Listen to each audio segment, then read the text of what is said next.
कहानी की शुरुआत होती है एक ग्रुप एक्सप्लोरर की टीम से जो साउथ अटलांटिक ओशन के बीच में होते हैं। उस शिप पर डेविड नाम का एक वेदर ऑफिसर था जो मौसम का हाल बताता है। वो लोग एक ऐसे आइलैंड की तरफ जा रहे थे जो समंदर के बीचों बीच मौजूद था। सरकार ने डेविड को वहाँ इसलिए भेजा था ताकि वो उस आइलैंड के बदलते मौसम का ऑब्जर्वेशन कर सके। डेविड को लगभग 1 साल तक वहाँ रुकना था मौसम का डेटा कलेक्ट करने के लिए। पूरा साल मौसम का डेटा कलेक्ट करने के बाद फिर उसे वापस लौट आना था। डेविड को साल भर का खाना और जरूरत का सारा सामान दे दिया गया था। कई दिन के सफर के बाद आखिरकार वो आइलैंड तक पहुंच गए। वो लोग बोट की मदद से उस आइलैंड पर उतरे। ये आइलैंड पूरी तरह से वीरान था, जहाँ एक परिंदा भी दिखाई नहीं दे रहा था। उस आइलैंड पर एक लाइट हाउस और एक छोटा सा घर था जहाँ डेविड को रहना था, क्योंकि इससे पहले भी एक रॉबर्ट नाम का वेदर ऑफिसर यहाँ रहता था। लेकिन अब उसकी ड्यूटी का वक्त खत्म हो चुका था। उसने 1 साल तक अकेले उस आइलैंड पर रहकर मौसम का डेटा कलेक्ट किया। अब उसकी जगह डेविड यहाँ पूरा साल मौसम का डेटा कलेक्ट करने के लिए रहेगा और वो पुराना ऑफिसर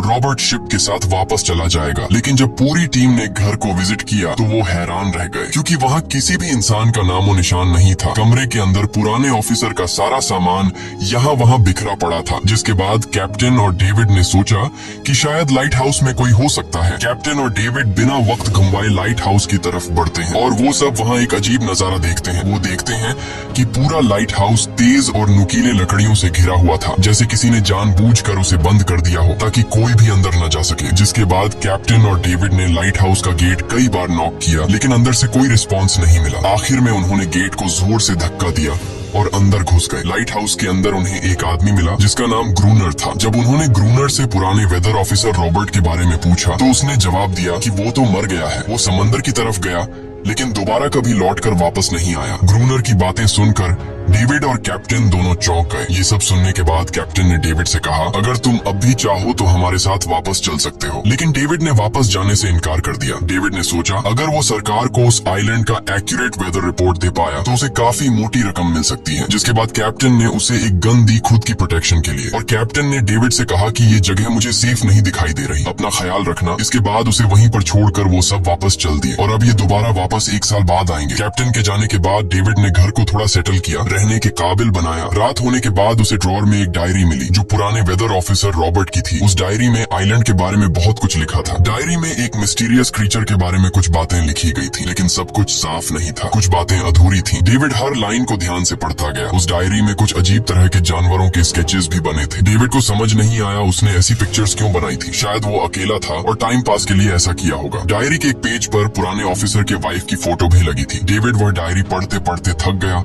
और धीरे धीरे उसकी आंख लग गई। अगली सुबह डेविड ने मौसम का डेटा कलेक्ट करना शुरू कर दिया, लेकिन समंदर के पास पहुंचते ही उसके कदम रुक गए। उसने देखा कि चट्टानों के बीच कुछ पत्थर अजीब तरीके से सजाए गए हैं और उनके बीच शेल्स रखे थे अजीब से पैटर्न में। डेविड ने सोचा शायद ये सब ग्रूनर ने किया है। वो ये सोचकर दोबारा अपने काम में लग गया। काम के दौरान जब उसने दूरबीन से लाइट हाउस की तरफ देखा तो उसे ग्रूनर के साथ एक और इंसान भी दिखाई दिया, लेकिन पलक झपकते ही वो गायब हो गया। डेविड ने दोबारा उसे देखने की कोशिश की, लेकिन फिर उसे लगा कि ये उसका वहम है। रात को डेविड अपने काम में बिजी था, तभी दरवाजे पर नॉक हुआ। उसे लगा कि शायद ये ग्रूनर है। डेविड ने उसका नाम पुकारा, लेकिन कोई जवाब नहीं मिला। हाथ में लैंप लेकर जैसे ही डेविड दरवाजे की तरफ बढ़ा तो उसके कानों में कुछ अजीब सी आवाजें गूंजने लगी जो किसी इंसान की बिल्कुल भी नहीं थी। और फिर उसने देखा गेट के नीचे से किसी अजीबोगरीब क्रीचर का हाथ अंदर आने की कोशिश कर रहा है। वो इंसान का हाथ बिल्कुल भी नहीं था। ये देखकर डेविड के पांव तले जमीन ही खिसक गई। वो तुरंत बेसमेंट की तरफ भागा और वहां जाकर छुप गया। कुछ ही देर में वो मिस्टीरियस क्रीचर घर के अंदर घुस चुकी थी। वो छुप छुप कर डेविड को ढूंढ रही थी और डेविड बेसमेंट के एक छोटे से दरार से उसे देखने लगा। डेविड की हलचल से उस क्रीचर ने डेविड को देख लिया, जिसके बाद वो क्रीचर डेविड को मारने के लिए तेजी से उसकी तरफ भागा और दरार से उसे पकड़ने की कोशिश करने लगा। तो डेविड ने खुद को बचाने के लिए फौरन चाकू उठाकर उसकी आंख में दे मारा। वो क्रीचर चीख के भाग गई, लेकिन वो कभी भी वापस आ सकती थी। और डेविड के दिमाग में ये बात कंफर्म हो गई कि जो डायरी में क्रीचर के बारे में बात लिखी थी वह सच है। डर के मारे वो पूरी रात सो न सका। अगली सुबह जब डेविड घर से बाहर गया तो उसने रेत पर कुछ पैरों के निशान देखे जो किसी इंसान के बिल्कुल भी नहीं थे। वो निशान सीधे समंदर की तरफ जाकर खत्म हो गए थे। अब डेविड को सब समझ आ गया था कि क्यों ग्रूनर ने लाइट हाउस के चारों ओर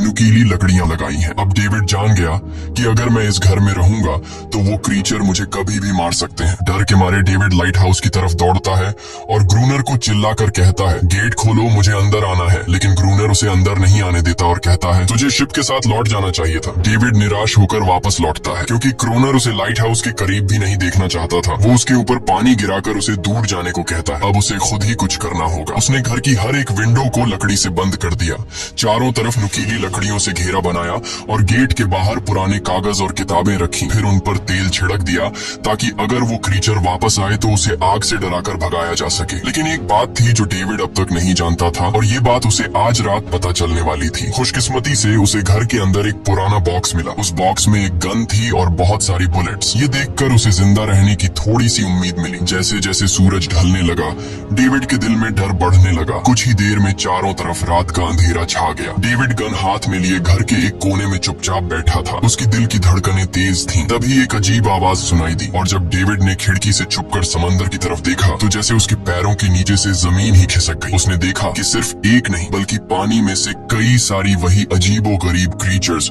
उसकी तरफ बढ़ रही हैं। कुछ ही देर में वो सब इकट्ठा होकर कमरे का गेट तोड़ने की कोशिश करने लगे। डेविड ने तुरंत गोलियां चलानी शुरू की, जिनमें से कुछ क्रीचर्स गिरकर मर गए। डेविड को लगा कि गोली की आवाज सुनने के बाद वो डरकर भाग जाएंगे, लेकिन अपने साथियों को मरता हुआ देखकर वो और भी ज्यादा गुस्सा हो गए। तब डेविड प्लान बी अपनाते हुए गेट के बाहर रखे कागजों और पुरानी किताबों को आग लगा देता है। आग देखकर वो क्रीचर्स डर के मारे वापस समंदर में लौट गए, लेकिन अब वही आग डेविड के घर तक पहुंच चुकी थी। घर के दरवाजे ने आग पकड़ ली और धीरे धीरे फैलने लगी क्योंकि पूरा घर लकड़ी का बना हुआ था। डेविड ने तुरंत एक चादर में खुद को लपेटकर अपनी जान बचाई और बाहर निकलकर लाइट हाउस के पास एक बड़े पत्थर के पीछे छुप गया। क्रीचर्स को शूट करते वक्त डेविड के हाथ में काफी गहरी चोट भी आई। तभी अचानक तेज बारिश शुरू हो गई। आग धीरे धीरे बुझने लगी, लेकिन पूरी रात की बारिश के बाद भी सुबह तक डेविड अपना घर नहीं बचा पाया। पूरा घर जलकर लगभग राख हो चुका था। अब अगर डेविड को जिंदा रहना है तो उसे लाइट हाउस में पनाह लेनी होगी। उसने अपनी राइफल उठाई और लाइट हाउस के पास के पत्थरों के बीच छुप गया और इंतजार करने लगा कि कब ग्रूनर पानी भरने आएगा। जब ग्रूनर पानी भरने के लिए लाइट हाउस से बाहर निकला तो डेविड उसके पीछे पीछे चल दिया, लेकिन तभी अचानक एक अजीब सा क्रीचर जो ग्रूनर के पास ही था उसने डेविड पर हमला कर दिया। लेकिन किसी तरह करके डेविड ने उसे काबू कर लिया। वो क्रीचर ग्रूनर का रक्षक था। जब वह उसे शूट करने वाला था तो ग्रूनर ने तुरंत डेविड को रोका और कहा, रुक जाओ, ये मेरा पालतू है। डेविड ने गोली नहीं चलाई और मौके का फायदा उठाते हुए उसने ग्रूनर के साथ एक शर्त रखी, अगर इस क्रीचर को जिंदा रखना है तो मुझे लाइट हाउस में रहने दिया जाए, नहीं तो मैं इसे मार दूंगा। जिसके बाद ग्रूनर ने हाँ कर दी क्योंकि डेविड के पास ढेर सारा खाना और गन पाउडर था। शाम होने से पहले दोनों बचा हुआ खाना लेकर लाइट हाउस लौट आए और वो दोनों आराम से सो गए। अगली सुबह वो क्रीचर चुपचाप डेविड का हाथ चाट रहा था। जब डेविड नींद से जागा तो उसने देखा कि इस क्रीचर के चाटने की वजह से उसका हाथ पूरी तरह से ठीक हो चुका है। ये सब देखकर डेविड हैरान हुआ। डेविड अब ग्रोनर से इस क्रीचर के बारे में और जानना चाहता था और फिर ये सब दुनिया के सामने लाना चाहता था क्योंकि ये किसी जादू से कम नहीं था। डेविड ने सोचा, अगर इस क्रीचर का राज दुनिया के सामने हम लाते हैं तो डेविड और क्रोनर दोनों बहुत सारा पैसा और नाम कमा लेंगे। लेकिन क्रोनर को ये सब नहीं चाहिए था। वो इस आइलैंड से कहीं नहीं जाना चाहता था। क्रोनर का अब इस दुनिया में कोई नहीं बचा था। उसके लिए ये आइलैंड परफेक्ट था जहाँ वो अपने आप को एक किंग समझता था और अपनी मर्जी का मालिक। इसी वजह से उसने आइलैंड के कई हिस्सों में लिख दिया था, क्रोनर यहाँ का बादशाह है। लेकिन डेविड को ये समझ नहीं आ रहा था कि ये अजीब सी क्रीचर क्रोनर की फालतू कैसे बनी। तो क्रोनर ने बताया कि एक बार क्रोनर ने उसकी जान बचाई थी। वो गलती से उसके फिशिंग नेट में फंस गई थी। तब ये क्रीचर छोटी थी और उस दिन के बाद से वो क्रोनर के साथ ही रह गई। उसकी हर बात माननी शुरू कर दी। लेकिन क्रोनर एक सख्त इंसान था। वो इस क्रीचर के साथ बहुत बुरा बर्ताव करता था। क्रोनर हर दिन इस क्रीचर के साथ फिजिकल रिलेशन रखता था। क्रोनर ने बताया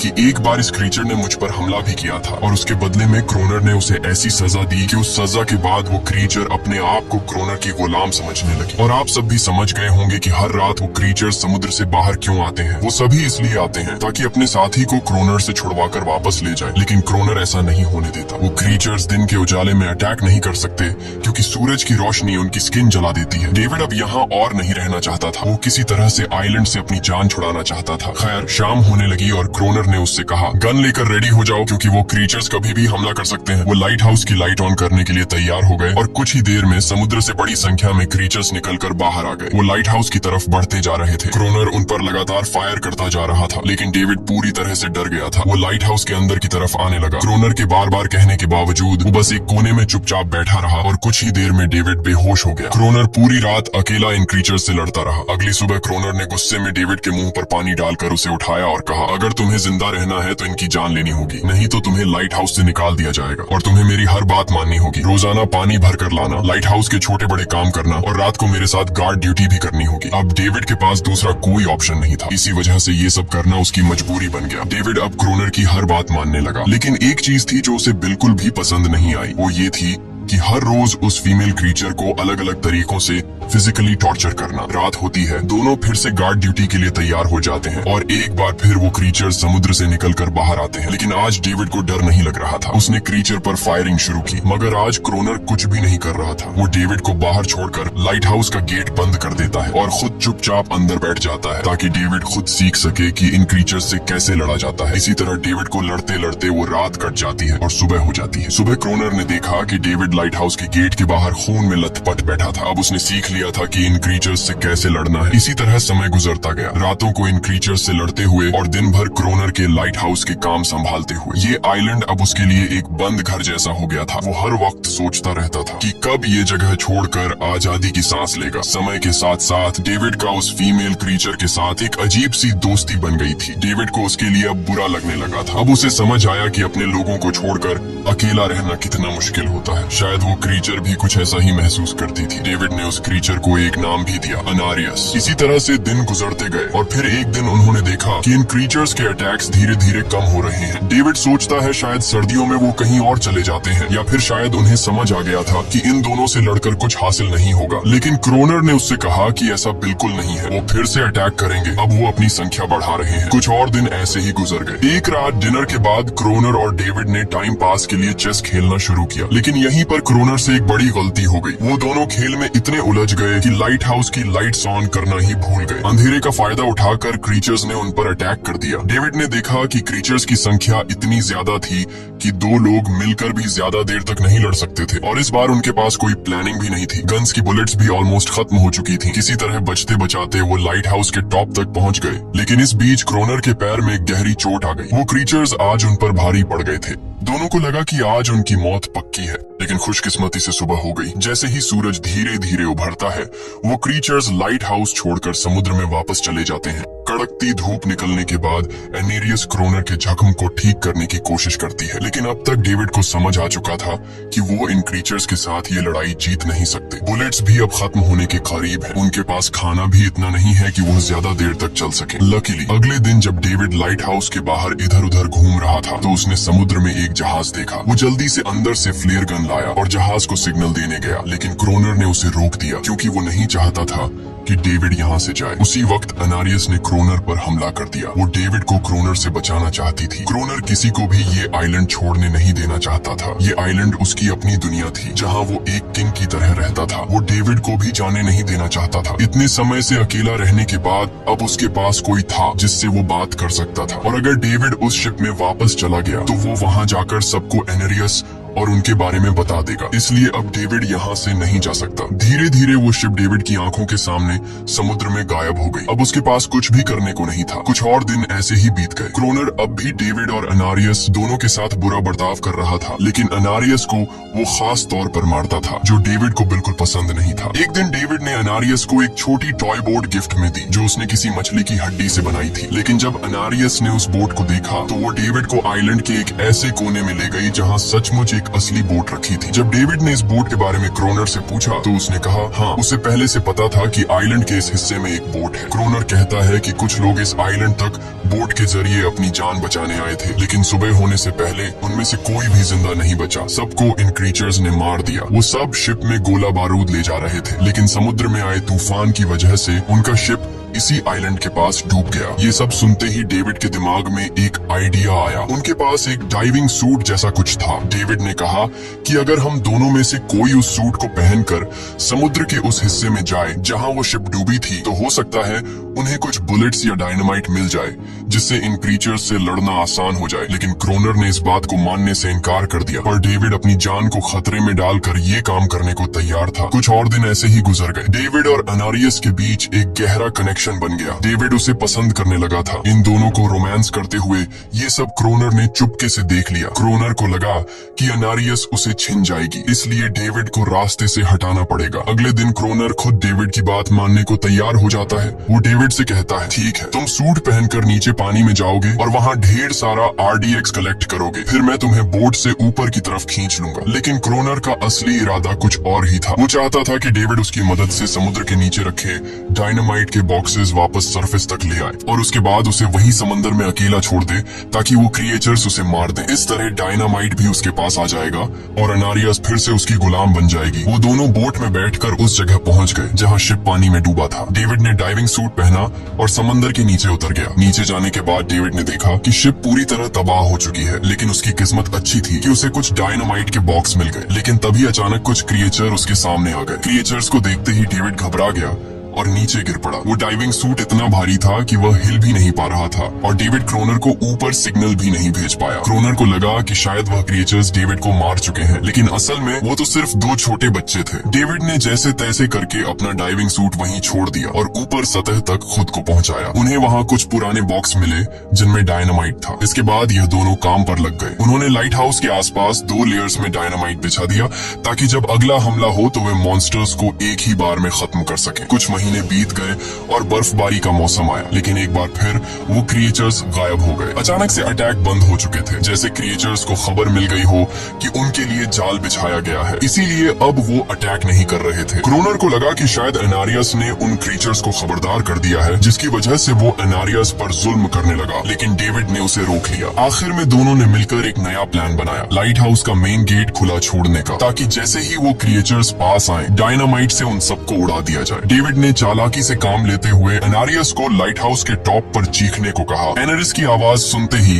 सभी क्रिएचर्स गुस्से से भड़क उठे। क्रिएचर्स ने जब देखा कि लाइट हाउस का मेन गेट खुला हुआ है तो उन्हें लगा कि यह अच्छा मौका है अनारियस को छुड़ाने का, लेकिन असल में यह उनके लिए एक चाल थी। कुछ ही देर में वह क्रिएचर समंदर से बाहर निकलने लगे। वे सीधे मेन गेट की तरफ बढ़े और अंदर घुसते ही डेविड पर हमला कर दिया। डेविड भी हिम्मत दिखाता है और क्रिएचर से जान छुड़ा लेता है। जैसे ही वे सभी क्रिएचर लाइट हाउस के पास पहुंच जाते हैं तो क्रोनर डायनामाइट का लीवर दबा देता है, लेकिन ब्लास्ट नहीं होता। असल में डेविड ने उसका कनेक्शन खोल दिया था और क्रोनर उसे दोबारा लगाना भूल गया था। डेविड तुरंत ऊपर भागता है और डायनामाइट का वायर जोड़ना शुरू करता है। तब तक वो क्रिएचर्स लाइट हाउस पर चढ़ने की कोशिश कर रहे होते हैं, जिन्हें सिर्फ अकेला क्रोनर रोकता है। जैसे ही कनेक्शन पूरा होता है डेविड पहला लेयर उड़ा देता है, जिससे कई क्रिएचर्स ब्लास्ट में खत्म हो जाते हैं, लेकिन अभी भी काफी मॉन्स्टर्स लाइट हाउस पर हमला करने के लिए तैयार होते हैं। इस वजह से क्रोनर दूसरा लेयर भी ब्लास्ट कर देता है। दोनों उस जोरदार धमाके में बेहोश हो जाते हैं। अगली सुबह जब दोनों होश में आए तो उन्होंने देखा कि एनरियस वहाँ नहीं थी। ब्लास्ट में चारों तरफ मरे हुए क्रिएचर्स पड़े थे। क्रोनर उन सबको मार रहा था जो जख्मी हालत में जिंदा बचे थे। तभी डेविड की नजर उनमें से एक के गले में लटके एक नेकलेस पर पड़ी। उस क्रिएचर को तड़पता हुआ देखकर डेविड को उस पर तरस आ जाता है और उसे अपनी गलती का एहसास हो जाता है। जिन क्रिएचर्स को वह अब तक खूंखार समझते आए थे वो भी इंसानों की तरह थे, सिर्फ बोल नहीं सकते थे। लेकिन क्रोनर के लिए यह सब बेकार बातें थी। उस दिन के बाद वह क्रिएचर्स फिर कभी अटैक नहीं कर पाए, लेकिन हर दिन समंदर के किनारे से रोने की आवाजें आती थी। डेविड को अब तक नहीं पता था कि उन्होंने कितना बड़ा नुकसान कर दिया था, कितनी फैमिली टूट गई, कितने बच्चों ने अपने लोग खो दिए सिर्फ एक गलतफहमी की वजह से। अगले दिन डेविड ने समंदर में उन क्रिएचर्स के कुछ छोटे छोटे बच्चों को देखा, वो सब जिन्होंने अपने परिवार खो दिए थे। डेविड ने पत्थरों का एक गोल सर्कल बनाया और उसके बीच में वह छोटी टॉय बोट रख दी ताकि एनरिस उसे देखकर वापस लौट आए। डेविड ने कई घंटे इंतजार किया, लेकिन एनरिस कभी वापस नहीं आई। सुबह नींद से जागने के बाद डेविड ने देखा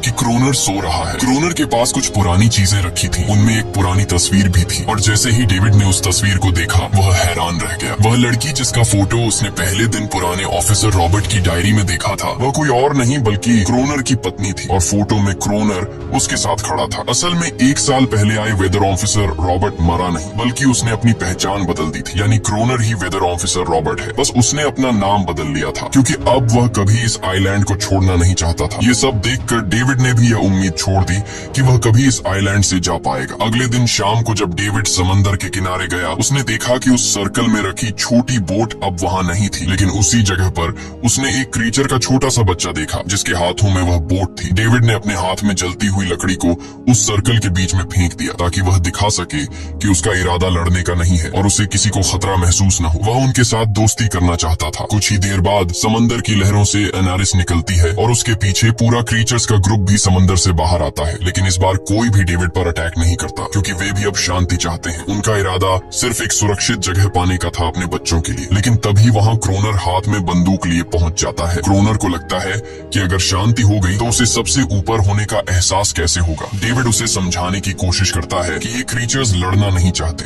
ये शांति चाहते हैं, लेकिन क्रोनर किसी की नहीं सुनता। वो एनेरियस से चिल्लाकर कहता है अंदर चली जाओ, लेकिन ये पहली बार था कि एनेरियस ने उसकी बात नहीं मानी क्योंकि अब वह उसकी नौकरानी नहीं थी। यह देखकर क्रोनर को लगता है कि अब इस आइलैंड पर उसकी बादशाहत नहीं रही। क्रोनर खुद को अंदर से कमजोर महसूस करने लगता है क्योंकि अब कोई भी उसका हुक्म नहीं मान रहा था। गुस्से में उसने लाइट हाउस की तरफ कदम बढ़ाए। डेविड को लगा शायद क्रोनर को अब समझ आ गया होगा कि हर एक जानवर आजादी चाहता है, कोई भी किसी का गुलाम बनकर नहीं जीना चाहता। लेकिन क्रोनर के सर से बादशाहत का भूत कहाँ उतरने वाला था। जैसे ही वह लाइट हाउस पहुंचा उसने सिग्नल गन से एक फ्लेयर छोड़ी जो सीधा जाकर एक क्रीचर के बच्चे से टकरा गई। उस बच्चे की तुरंत मौत हो गई। सभी क्रीचर्स डर के मारे भाग गए और एनेरियस ने भी डेविड पर अपना पूरा भरोसा खो दिया। गुस्से से पागल डेविड तुरंत लाइट हाउस की तरफ भागता है क्रोनर को सबक सिखाने। डेविड उससे लड़ने लगता है, क्यों किया तूने ये सब? ये लोग तो बस शांति चाहते थे। लेकिन क्रोनर इतना हिंसक हो चुका था कि उसने डेविड को मारने का फैसला कर लिया। वह हाथ में लोहे का रॉड लेकर जैसे ही डेविड पर वार करने जा रहा था, डेविड ने उसे उसके असली नाम से पुकारा और कहा, रुक जाओ रॉबर्ट, तुम खूनी नहीं हो। ये सुनकर क्रोनर एकदम रुक गया। असल में रॉबर्ट ऐसा इंसान कभी था ही नहीं। इस आइलैंड पर आने के बाद अकेले रहने की वजह से उसकी मेंटल हेल्थ बिगड़ चुकी थी। अकेलापन, अपनी पत्नी की मौत और गहरा डिप्रेशन, इन सब ने उसे ऐसा बना दिया था। वह असल में कोई किलर नहीं था, वह एक अच्छा इंसान था। क्रोनर को एहसास हुआ कि ये क्रीचर्स कभी लड़ना नहीं चाहते थे, वे बस शांति चाहते थे। क्रोनर ने उन्हें सिर्फ इसलिए मारा ताकि वह खुद को पावरफुल दिखा सके और अब क्रोनर को अपनी गलती का एहसास हो चुका था, इसीलिए उसने खुद को उन क्रीचर्स के सामने सरेंडर कर दिया और कुछ ही पलों में उन्होंने उसे मार दिया। डेविड लाइट हाउस के अंदर खुद को लॉक कर लेता है। समय ऐसे ही बीतता चला जाता है और 1 साल बाद आइलैंड पर एक गवर्नमेंट अफसर आता है, साथ में एक नया वेदर ऑफिसर भी होता है। अब नए गवर्नमेंट अफसर ने इस आइलैंड पर वेदर मॉनिटर की ड्यूटी करनी थी। जब कैप्टन पिछले अफसर के बारे में डेविड से पूछता है तो डेविड भी वही बात करता है कि वह पानी की तरफ गया था लेकिन कभी वापस नहीं आया और वेदर ऑफिसर को भी लगता है कि डेविड ही क्रोनर है। डेविड ने भी उनकी इस गलतफहमी को ठीक नहीं किया। वह चुपचाप बालकनी पर गया और खड़ा हो गया बिना कुछ कहे, क्योंकि अब वह भी इस आइलैंड को छोड़ना नहीं चाहता था, बिल्कुल क्रोनर की तरह। इसी दौरान एनेरिस भी अपने परिवार के साथ खुश थी। अब उन्हें किसी क्रोनर जैसे आदमी का डर नहीं था। अब वे आइलैंड पर भी और समंदर में भी आजादी से जी सकते थे। इसी के साथ कहानी खत्म हो जाती है। अगर वीडियो आपको अच्छी लगी हो तो हमारे चैनल को जरूर सब्सक्राइब कीजिए।